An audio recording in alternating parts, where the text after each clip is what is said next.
حضرة النبي المصطفى محمد صلى الله عليه وسلم وعلى آله وأصحابه وأزواجه وذرياته وأهل الفاتحة. أعوذ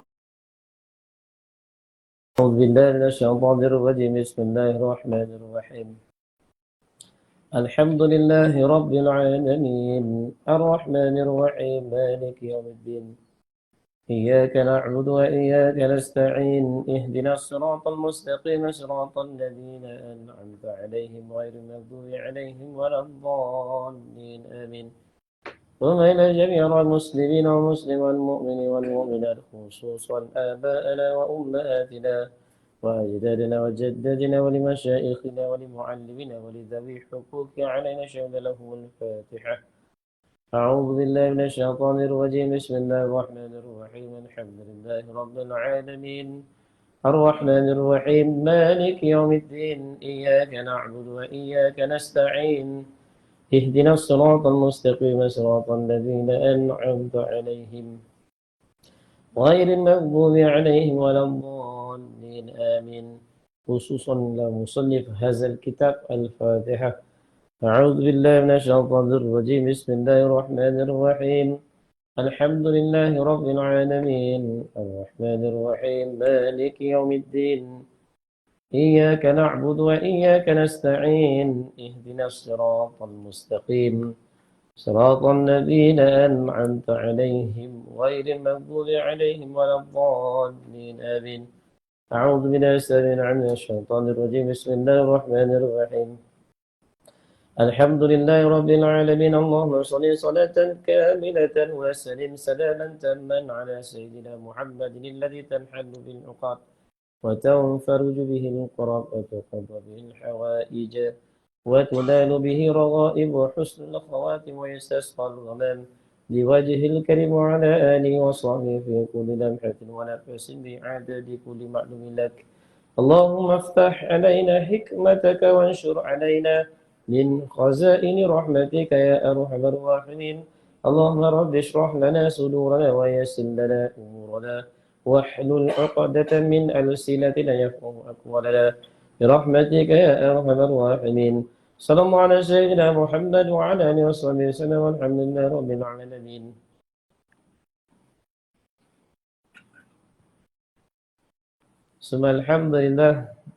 ثم الحمد لله رب العالمين وبه نستعين على أمور الدنيا والدين والصلاة والسلام على سيدنا وحبيبنا وشفيعنا ومولانا محمد وعلى آله وأصحابه ومن تبعهم بإحسان إلى يوم الدين. أما بعد فقال الله سبحانه وتعالى في كتابه الكريم بعد أعوذ بالله من الشيطان الرجيم. بسم الله الرحمن الرحيم. يا أيها الذين آمنوا اتقوا الله وقولوا قولا سديدا يصلح لكم أعمالكم ويغفر لكم ذنوبكم ومن يطع الله ورسوله فقد فاز فوزا عظيما. صدق الله العظيم. وقال النبي صلى الله عليه وسلم الكيس من دان نفسه وعامل لما بعد موته أو كما قال النبي صلى الله عليه وسلم. Alhamdulillah, summa alhamdulillah. Syukur kita pada Allah Subhanahu wa taala pada malam ini. Allah Subhanahu wa taala dengan limpah kurniaan kasih sayang daripada Allah Subhanahu wa taala masih beri peluang pada kita pada malam ini, pilih kita kan untuk kita tunaikan satu perintah yang agung, sembahyang fardu maghrib dilakukan cara yang ditunjuki oleh Nabi sallallahu alaihi wasallam, iaitu cara berjemaah dengan pahala yang Nabi sabdakan lebih baik daripada 27 darjat berbanding dengan sembahyang seorang diri. Dan syukur lagi pada Allah SWT, Allah Ta'ala beri kita peluang kehidupan untuk kita baiki kehidupan kita. Allah Ta'ala nak tengok kita punya amal baik je. Allazi khalaqal mauta wal hayata liyabluwakum ayyukum ahsanu amala. Allah Ta'ala yang menjadikan hidup dan mati itu sebenarnya Allah Ta'ala nak uji siapakah di antara hamba-hamba dia yang terlebih baik amal dia. Jadi kita syukur pada Allah. Allah Ta'ala beri peluang untuk kita buat kebaikan. Malam ni ini kebajikan. Inilah kebaikan duduk dalam majlis ilmu. Banyaklah hadis kelebihan tentang ilmu. Ini salah satu jalan yang menuju kepada keredaan Allah Subhanahu wa taala. Insya-Allah kita tak dengar masa lagi, kita terus sambung pengajian kitab kita, kitab Usul Tauhid karangan Syekh Husain Nasir bin Muhammad Tayyib pada muka surat 42 Jawi. Yang Rumi saya tak pasti berapa. Yang Jawi muka surat 42. Bermula sekaliannya itu. Tadi berhenti situ kan? Bismillahirrahmanirrahim. Wa qala musannif rahimahumullahu ta'ala wa nafa'ana bi ulumin fi daraini amin. Bermula sekaliannya itu, sekalian yang mana? Sekalian iaitu barang yang didapat oleh panca indera kita yang zohir. Yang zohir pada ayat atas, kita balik pada ayat atas balik tu. Iaitu barang yang didapati oleh panca indera kita yang zohir ini. Tetapi tiada kita dapat akan hikmatnya. Iaitu ghaib dan tersembunyi hikmatnya. Bermula sekaliannya itu yang kita telah sebut, yang telah lepas, ghaib daripada kita mengetahui akan hikmat yang tersebut itu. Jadi kita tak tahu sebenarnya apakah hikmat ataupun hikmah yang Allah Ta'ala jadikan. Macam-macam Allah Ta'ala jadikan binatang, jadikan anak-anak dan sifat lemah, kan? Hikmat dia macam-macam. Allah jadikan pelbagai perihal yang berlaku di atas dunia ni. Allah jadikan sifat kasih sayang pada kita, kan? Jadi ni hikmat dia kita tak tahu. Banyak lagi hikmat-hikmat, kan? Yang sedikit, yang kita tahu hanya sedikit. Tapi banyak lagi perkara yang kita tak tahu. Sebab tu dia kata bermula sekaliannya itu ghaib daripada kita mengetahui akan hikmat yang tersebut itu, tetapi yang wajib atas kita, apa yang wajib atas kita? Iaitu yakin dan percaya. Itu yang penting tu, yakin dan percaya.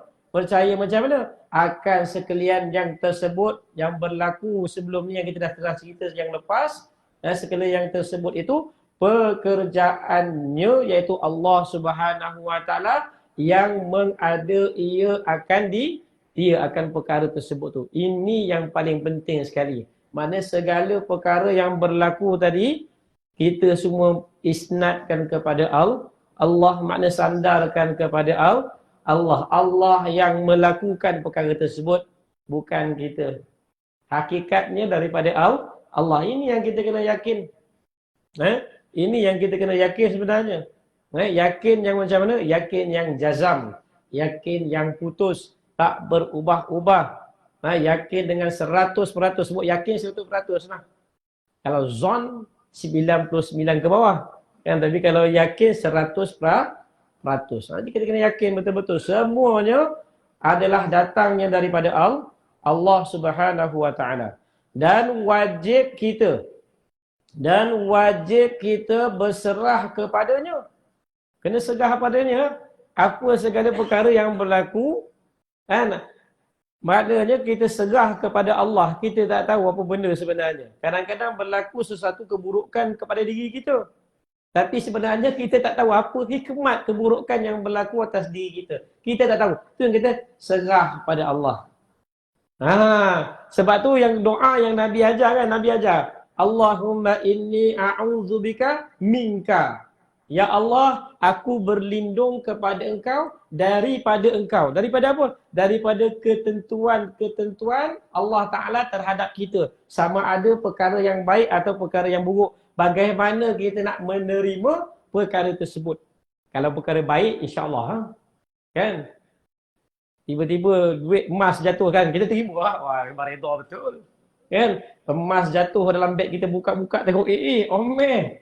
Kita reda, ni memang Allah, tentu kan. Tapi apabila ketentuan-ketentuan yang di sebaliknya Buka-buka beg kita tengok kosong. 1 sen duit pun tak ada. 1 sen apa pun tak ada. Bagaimana keadaan kita pada ketika itu? Sebab tu Allah Ta'ala nak uji kita. Sebab tu kita balik pada ayat suratul Insan. Allah cerita kan, inna khalaqanal insana bin nutfatin amsyajin nabtali faja'alnahu sami'an basira. Sesungguhnya kami jadikan manusia itu daripada air mani yang bercampur di antara lelaki dan perempuan, nabtali, bagi kami nak menguji, waja'alnahu sami'an basira, maka kami jadikan baginya manusia itu pendengaran dan juga penglihatan. Allah nak uji. Allah berkehendak untuk uji kita. Tapi ujian tu macam-macam. Ujian yang macam-macam. Dan macam-macam ujian inilah kita kena tempuh. Nak tak nak, memang kita kena tempuh. Sebab dunia ni memang Allah Ta'ala berkehendak untuk masalah. Kalau kita nak lari daripada masalah, nak buat satu dunia baru, takkan sekali-kali takkan terjadi. Sebab Allah Ta'ala berkehendak dunia ni bermasalah. Dia nak uji. Nak uji untuk apa? Nak tengok siapakah di antara hamba-hamba dia, siapakah yang paling pantas nak menjadi kekasih Allah. Itu yang Allah tengok. Sebenarnya hari ni kita yang tak faham. Kita tak faham hikmat atau benda Allah jadi itu. Tengok kita dapat sakit je, Allah tak sayang kita. Silap, salah. Kita tak faham apa hikmat dia. Tu dia. Dan wajib kita berserah kepadanya, itu Allah Subhanahu Wa Taala. Dan haram atas kita lagi jadi kafir. Wal ya'uzubillah. Jika kita iktirad, membantah. Membantah akan perkara-perkara tersebut tadi.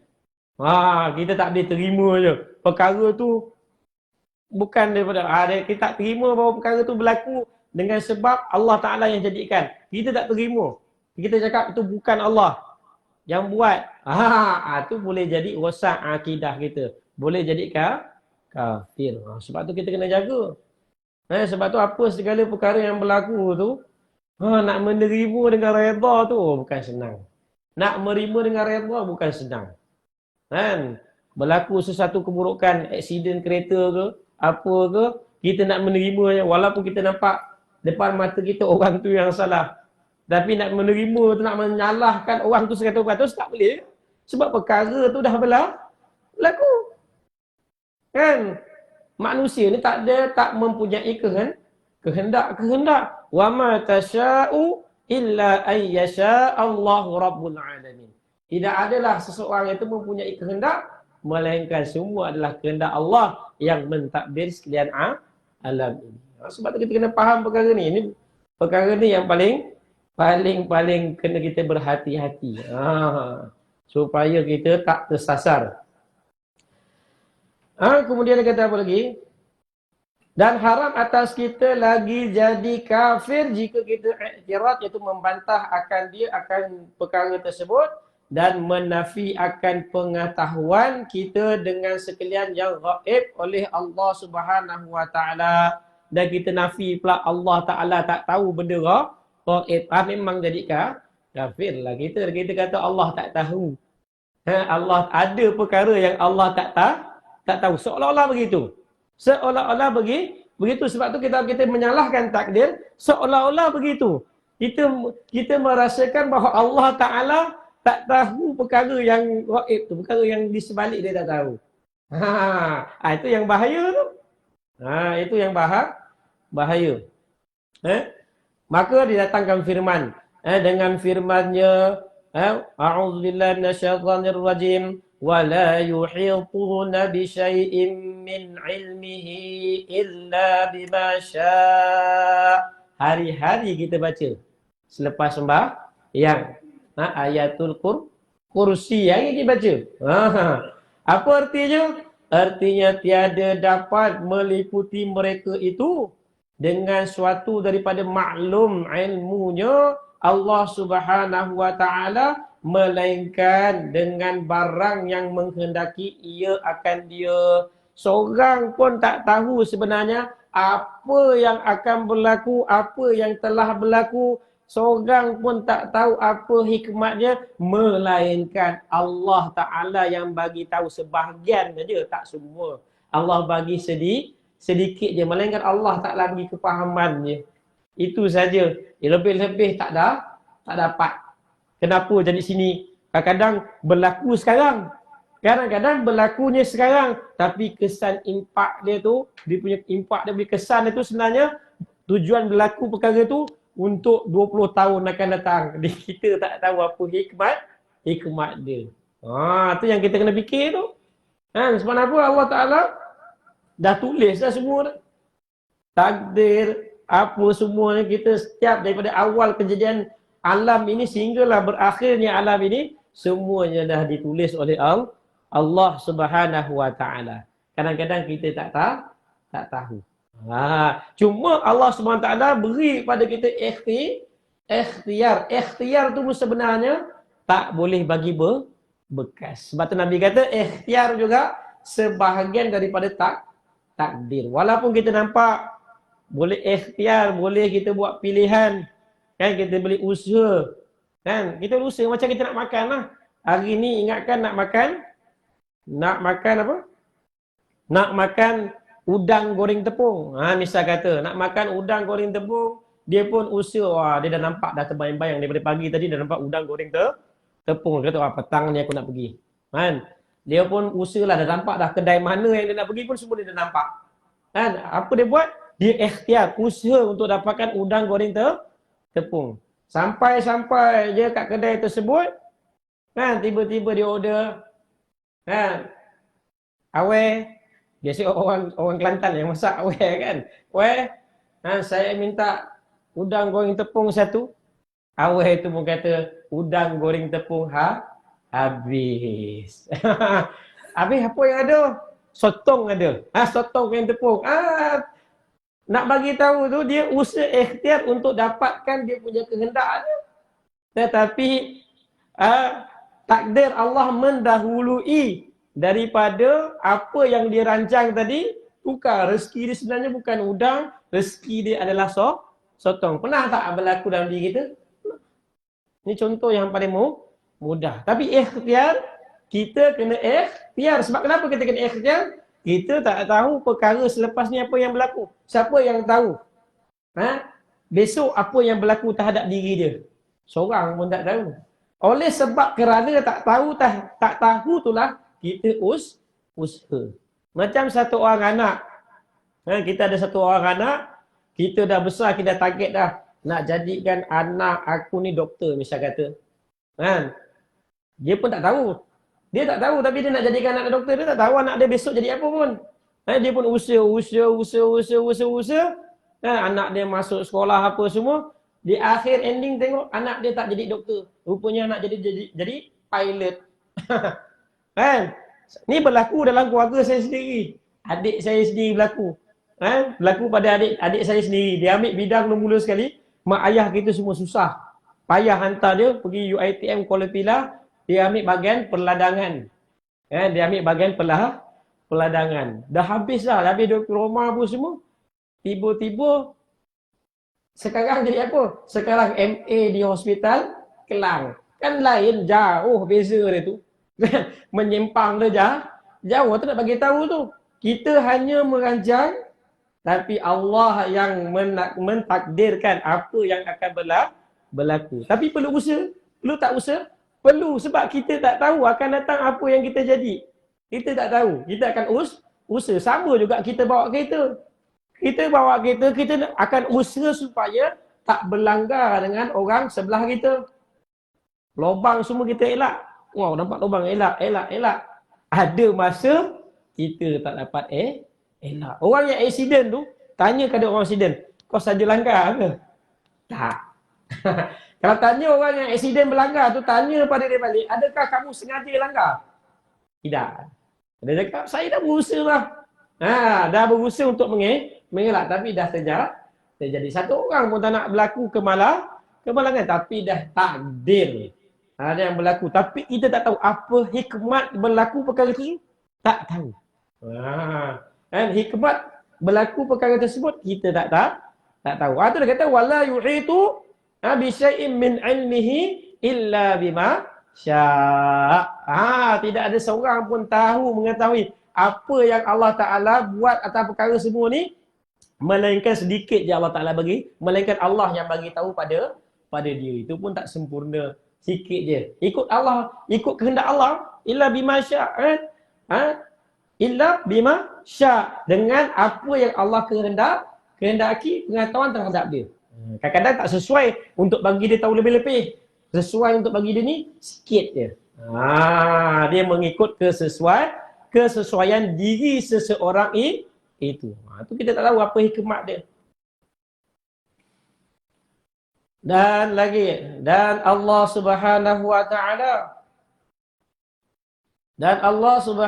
wa taala suruh kita i'tiqad akan mengetahui Allah dengan yang demikian itu, dengan firman-Nya, wa'lamu annallaha bikulli syai'in alim.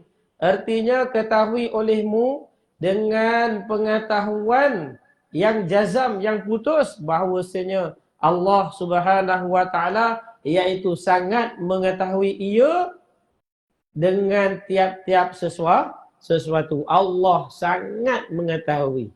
Bukannya tak tahu, Allah sangat-sangat mengetahui.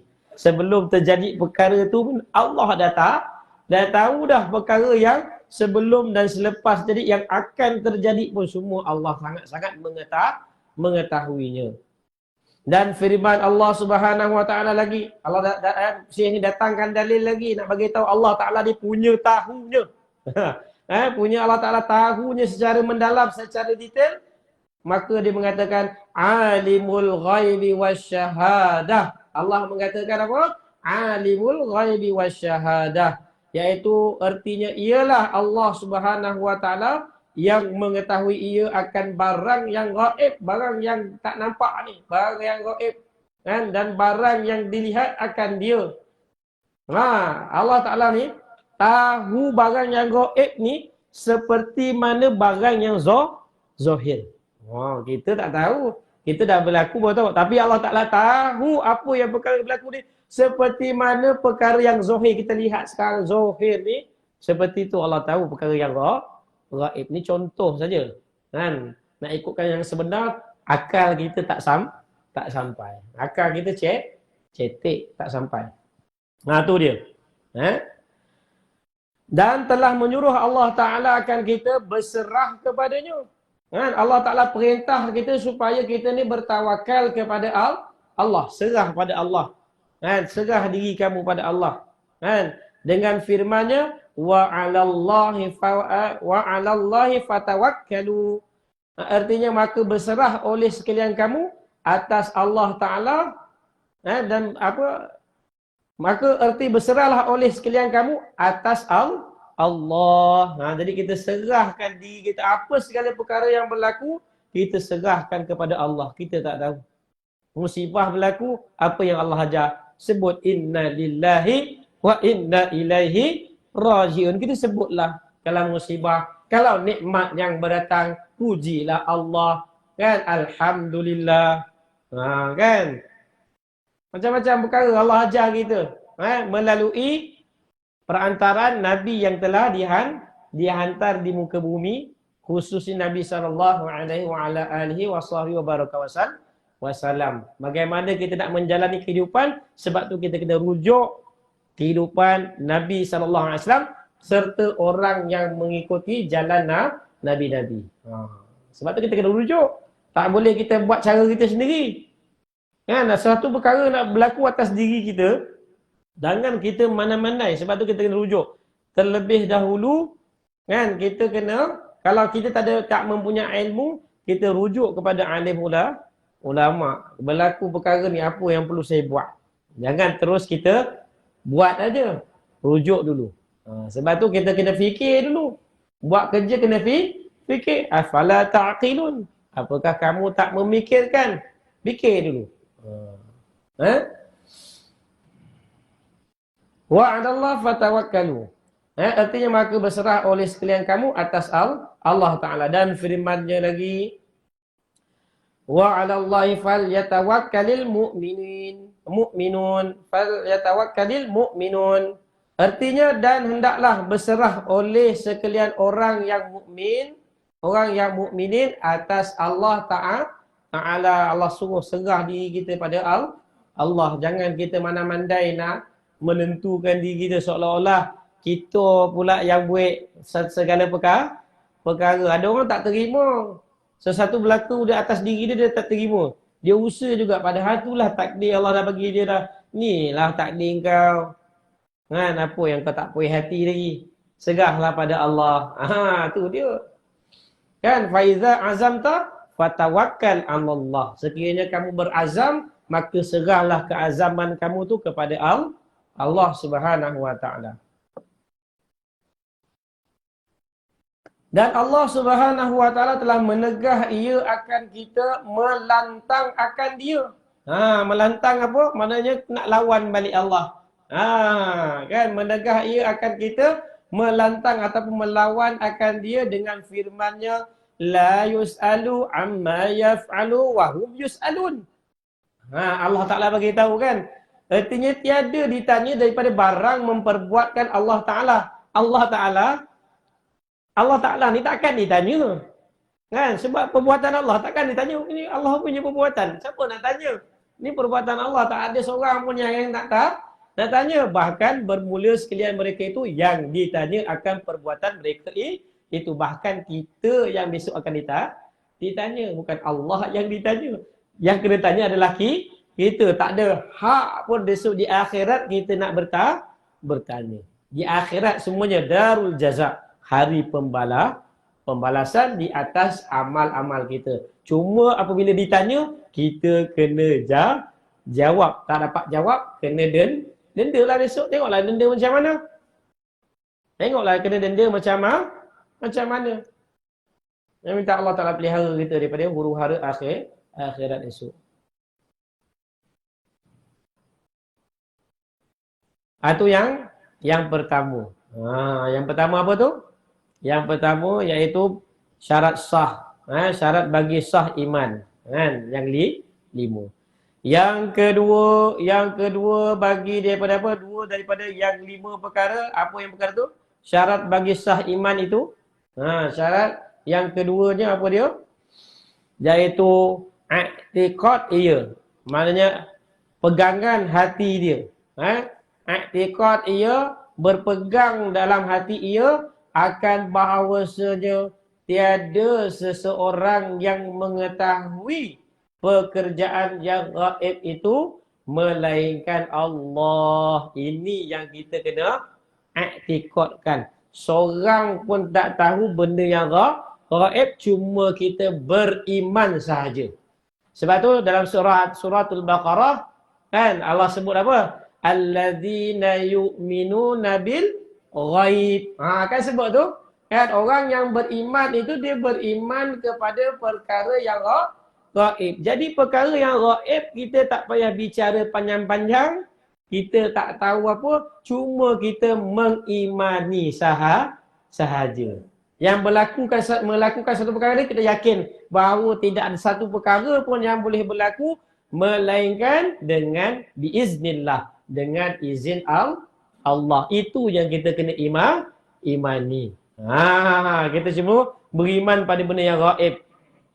Apabila kita diperintahkan supaya beriman pada malaikat, walaupun kita tak nampak, kita tetap beriman juga. Sebab kita diperintah untuk beriman kepada perkara yang gaib. Alam kubur, alam mahsyar. Seorang mana tahu? Siapa pernah pergi alam kubur? Pergi kubur ya. Saya rasa kalau siapa yang dia pernah pergi alam kubur, dia lah paling wali besar dekat atas muka bumi. Sebab apa dia dah pernah masuk dekat alam kubur, dia dah tahu dah apa benda kan, apa yang berlaku kat dalam tu, apa keperluan-keperluan ni, ration yang perlu dibawa, semua dia dah tahu. Dan dia tak akan buat perkara-perkara lain dah. Dia akan sibuk dengan amal dia. Kan? Seorang pun tak tahu. Tapi kita kena imaninya adanya alam barzakh, ada alam akhirat, ada yaumil mahsyar. Semua kita kena imaninya. Tapi tak payah nak bahaskan apa-apa, tak perlu nak dibahaskan lebih-lebih mana. Nah, sekadar pengetahuan cukup, dan sebagai kita nak beriman kepada Allah, nak melaksanakan perintah Allah saja. Dan dalil ini telah terdahulu sebut padahal hampir. Anda sebut dah dalilnya. Kan Allah Ta'ala tahu segala perkara yang gaib itu. Kita tak mengetahuinya pun. Yang ketiga daripada perkara yang ketiga syarat bagi sah iman itu harap akan rahmat Allah Subhanahu wa Ta'ala. Kita sentiasa kena mengharapkan rahmat. Tak boleh kita tak serah. Maknanya kita sentiasa berputus asa. Jangan kita ada sifat putus asa. Sifat putus asa bukan sifat orang beriman. Sifat orang beriman ni bukan sifat usaha. Bukan sifat putus asa. Dia sifat usaha. Dia ada juhud. Dia ada usaha dia tu.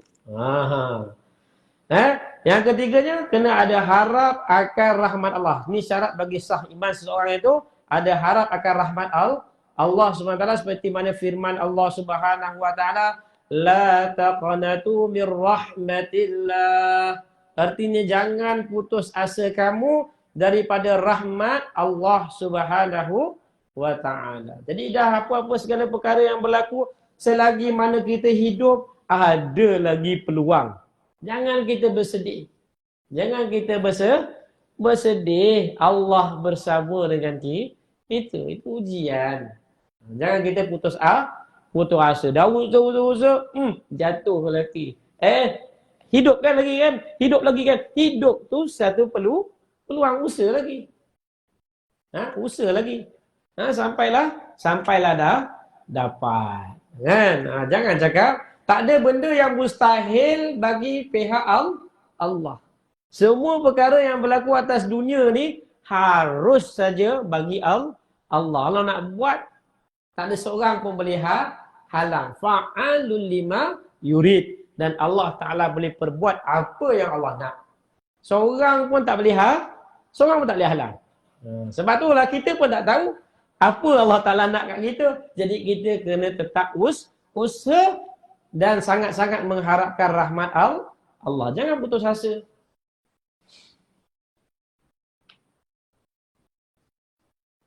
Dan firman Allah Subhanahu wa Ta'ala lagi, fala takum minal qanitin. Fala takum minal qanitin. Qala wa man yaqnatu min rahmati rabbih illa al-qaumud dhallun. Artinya, maka jangan ada engkau daripada orang yang memutuskan mereka itu daripada rahmat Allah Subhanahu wa Ta'ala. Itu Allah perintah tu. Jangan sekali-kali engkau berputus asa daripada rahmat aku. Firman-Nya lagi, tiada memutus daripada rahmat Tuhannya melainkan oleh beberapa kaum yang sesat sekalian mereka itu. Dan firman-Nya lagi, wala tai'asu mir rauhillah innahu la yai'asu mir rauhillah illa qaumul kafirun. Artinya, dan jangan putus asa sekalian kamu daripada rahmat Allah, kerana bahawasanya tiada yang putus asa daripada rahmat Allah melainkan segala kaum yang kafir sekalian mereka itu. Kalau kita putus asa, kita ada mirip-mirip dengan orang kafir. Bukan jadi kafir terus. Kan, maknanya kita ada mirip-mirip dengan orang kafir. Segera taubat. Cepat-cepat taubat. Sebab tu kita tak boleh marah-marah. Tak boleh putus asa. Kadang-kadang berlaku juga dengan keadaan iman kita lemah kan. Kita macam dah jatuh ditimpa tangga. Macam tu lah. Macam orang yang biasa kena musibah. Allah uji dia besar kan. Dah jatuh ditimpa tangga. Padahal kalau kita lihat pada kehidupan para anbiya, tidak ada manusia. Kan, asyaddun nasi bala al-anbiya. Tidak ada manusia yang lebih disusahkan oleh Allah melainkan para nabi. Para nabi tu lagi teruk lagi. Nabi Zakaria alaihissalam digergaji, kan? Digergaji. Nabi kita sendiri pun, Nabi SAW hari-hari dibaling najis. Perut unta, kita pernah kena baling perut lembu. Tak pernah. Nabi kena baling perut unta. Besar. Unta kan besar. Kena baling, kena ludah. Ujian besar kalau kita, cukuplah. Kalau kawan kita bukan ludah pun, bunyi tui. Kita lalu dengar. Lalu kita naik motor keret. Kawan kita, tui. Uish. Oh, terus kita tak puas hati. Apa masalah kau? Tapi Nabi SAW tidak. Nabi sentiasa senyum. Bahkan Nabi ziarah pula ketika orang yang meludah dia sakit, Nabi pergi ziarah. Ini sifat Nabi itu yang kita kena rujuk kehidupan Nabi. Apabila kita rujuk balik kehidupan Nabi, kita akan tenang. Kita akan selamat dekat dunia. Kita rasa hari ini kita kena timpa kesusahan kan. Kita baca. Sebab tu kena banyak baca kisah Nabi dan juga kisah para sahabat radhiyallahu anhum ajma'in, bagaimana mereka menanggung kesusahan yang kita fikir kesusahan tu mustahil berlaku pada kita. Kan sebab tu kita kena rujuk balik kehidupan orang soleh supaya apa? Supaya kita pun dapat sama-sama menempuhi segala takdir yang Allah takdirkan kepada kita. Kan lebih-lebih lagi kita kena sentiasa mengharapkan rahmat Allah Subhanahu wa taala. Sebab tu kita kena mengharapkan rahmat Allah. Dan firman-Nya lagi, inna rahmatallahi qaribum minal muhsinin. Atau mina, kalau kitab Jawi itu dia lam dia sambung salah tu alif. Kalau kitab Jawi itu dia disambung lam tu kan, bukan lam disambung tu, alif tu. Yang pertama tadi minal muhsinin, al muhsinin. Artinya bahawa sungguhnya rahmat Allah Ta'ala itu hampir ia daripada sekalian orang yang berbuat kebajikan. Itu dia Allah. Apabila kita banyak buat kebajikan tu, rahmat Allah hampir dengan orang yang berbuat baik. Jadi kita banyak buat baik kan?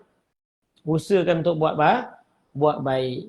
Baik itulah keberkatan sebenarnya. Kebaikan adalah keberkatan. Hari ini kita sebut berkat. Apa makna berkat? Ziyadatul khairin, iaitu bertambahnya kebaikan. Kita tambahlah kebaikan dalam diri kita. Dan keempatnya takut, wallahu a'lam. Cukup tu, masa panjang kan, tak habis kan. Kalau nak habiskan sampai ke 5 tu, jawabnya sampai tahajud lah malam ni. Cukup dari situ. Wallahu a'lam. A'udzu billahi minasyaitonir rajim. Bismillahirrahmanirrahim. Rabbana zalamna anfusana wa illam taghfir lana wa tarhamna lanakunanna minal khasirin. La ilaha illa anta subhanaka inna kunna minadh dhalimin.